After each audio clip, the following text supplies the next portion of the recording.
got a 2011 Land Rover Range Rover Evoque.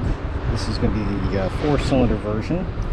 This is basically a Ford 2.0 EcoBoost with some Land Rover tweaks and all that kind of good stuff. So we're replacing a starter. Here is said starter. Intake manifold goes right here. Got to take off the intake manifold in order to get to said starter. So for the starter part itself, we're going to have this bolt right here. It's going to be a nut for this ground wire. It's going to be a 12 or 13, can't remember. Then the stud behind it is a 14, and the one below it down there is a 14.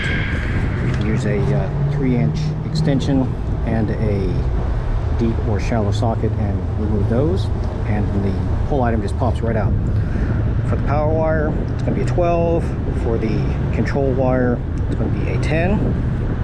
There is a bracket, this little puppy right here, that sits right over top of it. There's an 8mm screw that goes through this little portion right here, and it sits up.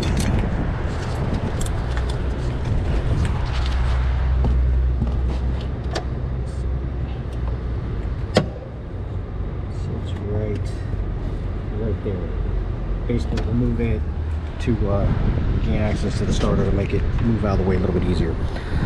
So that's the starter part. The intake side, it's easier to show you this way because you can't see all the connectors once the actual intake is on. Right here is going to be a quick disconnect hose. Right here is going to be a quick disconnect hose. Here is your lower air intake. It's going to be a 7mm screw. It's a clamp. Puppy right here.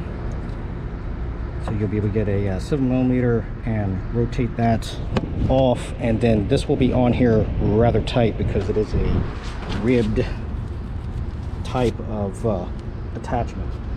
So what you will do is, once you loosen that clamp up, you're going to have to pry this piece off. Disconnect your connector here for the throttle body. That is it for that side. Take off your map sensor right here. That's another just quick disconnect. You're gonna get a 1, 2, 3, 4, 5 10mm bolts. This intake manifold itself comes off. It's rather easy once you can get to all the stuff. Here's the quick disconnect.